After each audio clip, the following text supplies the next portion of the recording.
but there was one player I did want to talk about, and that was Cade Cunningham. And the one part of his exit interview that I was really intrigued with was the comments about the contract extension. So you were there, obviously. What were your initial thoughts of the question that, James kind of sneakily, said, hey, have you thought about your contract extension? Because his comments were kind of in left field, in my opinion, just the way, he kind of just said, hey, if I were to get in a car crash tomorrow, who knows? I kind of felt like it was just really random to say. Yeah, I didn't really know what to make of him. It was interesting to say the least, but I really didn't know what to make of his comments. I thought some of his other ones were a little bit more intriguing, but about the extension, I mean, obviously he's thinking about that money. I mean, he's up for a sizable payday, and I believe the Pistons, they can pay him more. But I mean, just about those comments, I'll be honest, Anthony, I didn't really know what to make of him.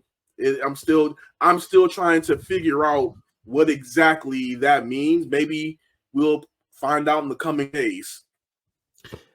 I don't know if he lost a loved one or anything like that, but that was just like a really weird thing to say. But I do want to tell people, they don't know, he can sign up to a $225 million contract extension over 5 years.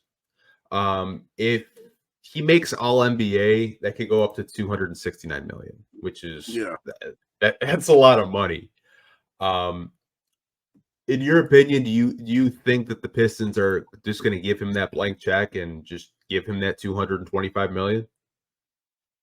They need to. I mean, let's just keep it real.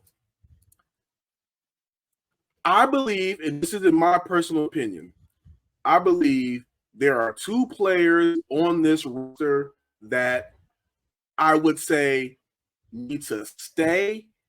And with the and I'll say this about the second guy. I would only move him I would only move him if there was a deal that blows your socks off. The one guy, you gotta keep Cade. The second guy, Jalen Duren. I think those two players are guys where you need to build around the both of them. I like the chemistry that Cade.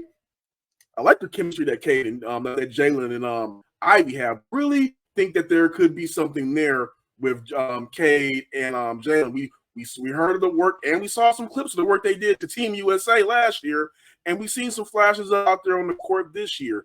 I believe that JD is still young. You can still work on his game in the low post, still get him more refined. Let's say the same coaching staff stays in place.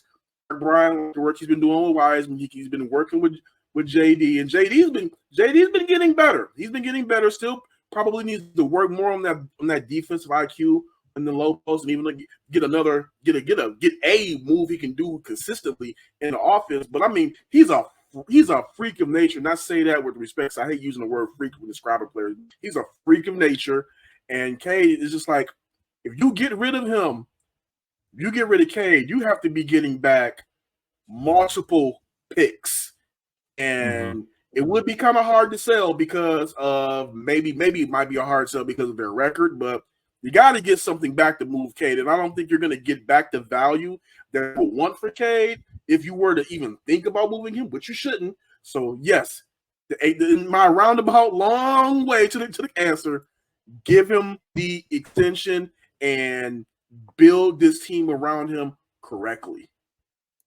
Yeah, I think that's kind of been my take on it too. Is obviously he's still under rookie contract going into next season, but if you do want to lock him down, you do want to give him that long-term contract, you want to give him that rookie max, you could do it this summer if you want to. I don't know if the organization will. I think it depends who the next president is personally, and what he sees fit, because I think he has a lot to evaluate with this team, not only players, front office, coaches, everything.